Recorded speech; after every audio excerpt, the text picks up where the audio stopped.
The more senile Vince becomes, the more tone-deaf he gets. I'm John Ritlin with my review of WWE Smackdown, and that ending, that whole show actually was a big, steaming pile of bullshit. That was one of the worst episodes of wrestling programming I have seen in my 35 plus years of watching wrestling.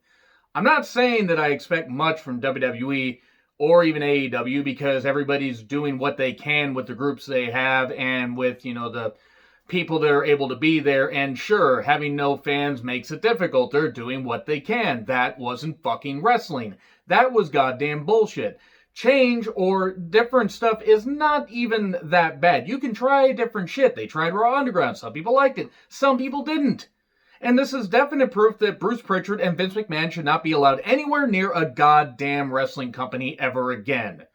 Vince is fucking senile and Bruce Pritchard is a goddamn idiot, where Paul Bosch should be spinning in his grave if he saw what Bruce was doing to wrestling. Yes, WWE has been entertainment for a while, but the key word there is entertainment. They aren't even sports or entertainment anymore. I don't know if you can fucking tell as I collect myself here, but I really didn't like this show. And it was really phoned in for a while. It was a bunch of DQ finishes. It's like we were back in WCW 2000 or even WCW 89-90 when they were doing a lot of dodgy finishes.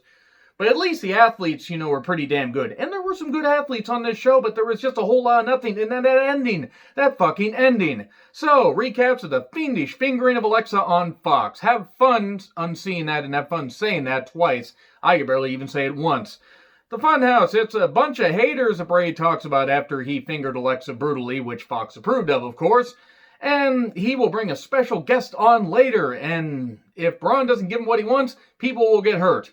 Cool, he's going to assault people. That's a crime, that's a crime. Even the Fiend should know that's a goddamn crime. Riddle versus Sheamus. Cola says at one point, Riddle has rubbed some people the wrong way. Cool, the tone deafness starting right off the bat, especially if any of that shit is true. The match was fine. It went a while. And then we had Gable attacking Riddle because of the whole thing, last week where Gable's trying to collect the King's ransom. And yes, I'm calling him Chad Gable because his name is Chad Gable. And it's a DQ finish. Okay, it's the only DQ finish until, one of the later matches. There were a lot of DQ finishes on the show. No women's matches either, so at least WWE was taking after what AEW basically did on Dynamite this week, which is a shame, because both companies could actually utilize their women a little bit better, and WWE's been doing that. And AEW, you know what? Utilize the women. Don't make it 50-50, but for fuck's sake, utilize women or don't employ anybody. Just let a billionaire start an all-women's wrestling company, get national TV exposure, and show what all these goddamn women can do. It may just be one show, but it was fucking stupid.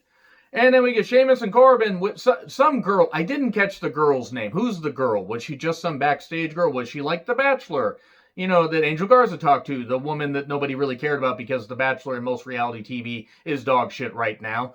Pretty certain I'm probably getting a lot of people that don't like that I'm being angry, but I'm sorry, I get fed up when it's bad television.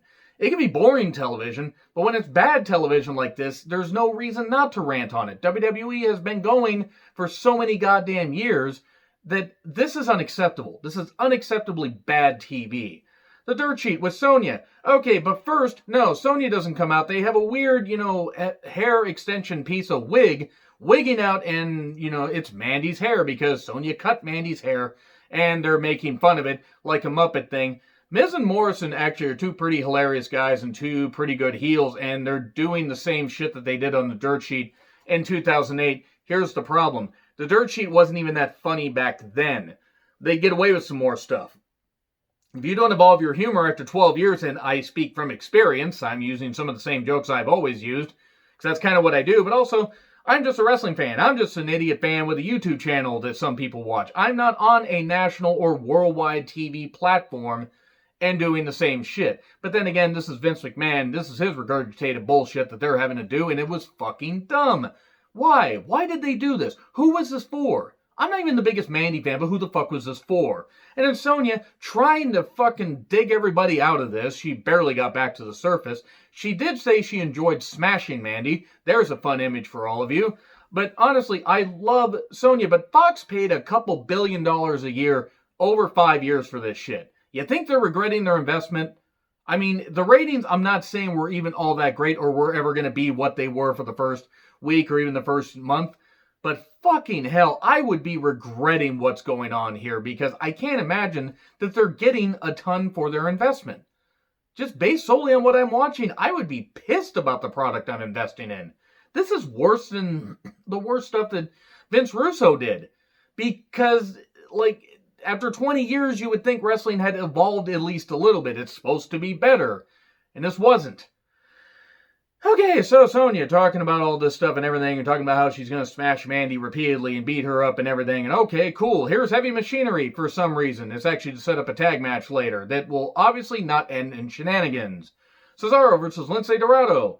The lights are flickering again. That shit on Raw wasn't bad enough. Let's do it again. Thankfully, it wasn't Raw Underground, which, by the way, suddenly looks good by comparison. I still hate it. But my God, if I thought that was the worst thing they were going to do on WWE programming this week, I was sorely mistaken.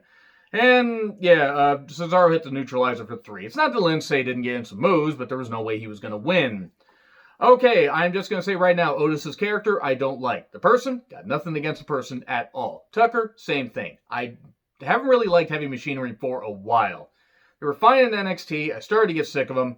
I know some people like Otis, and that's cool. I'm not saying you guys can't. I just don't care. He's saying, oh, nobody's going to like when he gets angry. And then The Fiend gets sung to the ring by Discount Evanescence. I think the name of the band is Code Orange or Chode Orange. Chode Orange actually sounds more appropriate for this. Sorry, I'm sure that band, they're lovely people. But I'm over the Fiend character. But you know what? He's invested in it. They invested a lot of money, and they're giving him a chance to do this on, in the PC and have some fun. Alexa, which is suddenly there. She could have walked on her hands, very, very slowly and gotten away from the Fiend. Oh, but she's scared. She's all upset. We got Stockholm Syndrome going on, apparently, because she's touching the Fiend's face. Oh, I can save you. I can do this. This is the kind of shit I want to see in a bad 80s horror movie, and there's nothing wrong if you're a horror movie fan. Apparently, Alexa and Bray are, and that's good. It doesn't fucking translate to wrestling. Kane's character, even after a while, had to get away from all the horror movie stuff. And same with Mankind, because they could only do it for so long. It's overly theatrical, and it's ridiculous. Is it different? Yes. Do I understand why people like it? Yes. This was basically a bad one-act play, or one-scene play. It just wasn't very good. And also last week, when Alexa was all frightened by Bray, she could have gotten on a bus and toured Spain in the amount of time it took Bray to brutally finger her. So, you know what? I said that a whole lot. I wonder if anybody's going to think that maybe I have some issues with some of the comments I make. So, moving on. Braun then says he doesn't care about Alexa. Cool. Okay, he doesn't care about Team Little Big anymore, which is shockingly something I remember. And said that Bray is to blame for him letting it out. Bray is to blame for Braun, I almost said Braun and Bray together, is to blame for Braun whipping it out right in front of everybody. Whipping out his monster. This is turning a little bit weird. He's going to free the monster. Are we going to get the monster Braun versus the Fiend Bray? Is anybody going to care? And what about their baby? Tune in next time on Days of Our Lives. Corbin versus Jeff Hardy. Cool. It was a match. It was a match that happened. Corbin's safe enough. I haven't cared about the character for a while. Sheamus comes down and causes a DQ because Sheamus said he was going to screw over Corbin after what happened with Gable. And Hardy wins. And then we get Corbin versus Sheamus. A king trying to keep the Irish down again. Good God, history repeats itself. And Riddle comes down, causes a distraction, bro kick, and Sheamus gets the victory. This is really where they were running with a skeleton crew here. They really should have just been taping a whole bunch of stuff, and I hope they just tape a ton of shit. Apparently they're going to start with live TV again, and I can't imagine that's going to make it all that much better, especially with the state of Florida, or at least the state that it's in right now. So yeah, okay, Sheamus wins, cool, whatever. Corbin made to look like an idiot. Big E and Kayla, he won't give in to pressure, and he will give it his all. Kayla looking like she's trying not to crack up. It was hilarious. Then Stephanie video conference with Bayley and Sasha. Bayley and Sasha are doing the best they can, but I am over what the fuck they're doing. I don't think that this really has, this whole feud, potential building to a feud had any legs anymore. And they were like, talking about Stephanie's kids. You shouldn't have done that. You met with a terrible fate, haven't you? And Stephanie says, I'm not one to hold grudges because you found a loophole. I'm a McMahon. Uh-huh. And she's not going to jail once her tits deflated. So, She says a triple brand battle royal. The winner faces Bayley at SummerSlam. So many women, all human centipede together. And then we get Miz and Morrison making fat jokes about Otis. Whatever. It's the same shit they've been doing for a while. Miz and Morrison versus Heavy Machinery. Sonya at ringside. Match was fine. Didn't care. Match was fine. The match quality actually has not really been the issue with this show tonight. It's just been the booking. So, Mandy then attacks Sonya. While everybody else is outside the ring, mind you, they don't touch anybody in the in the match. They don't touch the referee. They get in the ring, and a DQ is called. Now, I guess that sort of makes sense. They were involved in the match, and they get in the ring, but this has happened before, and nobody's called a DQ. Bayley got in the ring, at the horror show at Extreme Rules, and that didn't cause anything. That didn't cause any of that stuff. The referee just told her to get out. So it's the stupidest shit. Why in the world do they keep calling these DQs? It's as bad as what they did with Asuka and Bayley on Raw. Remember? Where Asuka attacked Bayley and it was really fucking stupid when Sasha and Shayna were having a match. I totally forgot who had a match. Okay, cool. So then all of a sudden they're having a big old pull apart brawl. Everybody gets backstage who was involved in that match. The lights go out.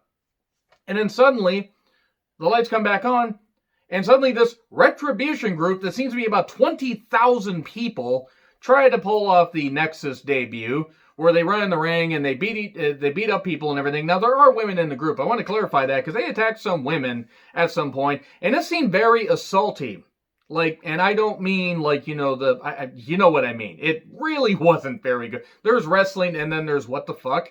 Why are we doing this? This isn't entertainment. This really isn't entertainment. I'm sorry, this fucking isn't. You got levels that you can do shit with, and oh yeah, maybe it's you really can tell who Vince's friend in the White House is, given how he's showcasing these people, and boy, you can tell who Bruce fucking supports. I know that politics and wrestling have mixed together for a while, they really have, but this is fucking tone deaf. Regardless of how you fall on whatever side, this is fucking stupid. It's not wrestling. They get spray paint out. They spray paint shit. Like the WWE logo in red and with an X through it or something like that. They spray paint the mat. Where'd the guy get the chainsaw? That's all I gotta say about this. This is what this fucking show deserves. Fuck the fact that Vince McMahon didn't go to jail. Fuck the fact that Bruce Pritchard's mother ever gave birth to him. Fuck the fact that Kevin Dunn and his dad and, his mother ever gave birth to him. This is a fucking embarrassing show. This wasn't wrestling. This was goddamn shit. I fucking hated it. This was the worst episode of Smackdown. This is worse than the karaoke showdown thing they did. This is fucking bad. Really, really bad. Oh, but let's see where it goes. Look, if you guys think that this Retribution group is going somewhere and you think it's going to turn out to be good, fine. You know what's not going to be good, in my opinion? The tone of it. The tone of it is basically, oh yeah, they're creating anarchy and everything, and they're fighting back against a corrupt system and stuff like that. We know what they're fucking doing. They're trying to emulate the Purge and the fact that, the idiot in the White House is a fucking moron. And so are his supporters. If any of you are watching and you don't like that, I don't fucking care. My show, I can say what I want. Anyway, agree, disagree with what I said? Like, share, subscribe, Twitter handle in the description. I'm John Ritlin. Fuck this show. I'll see you soon.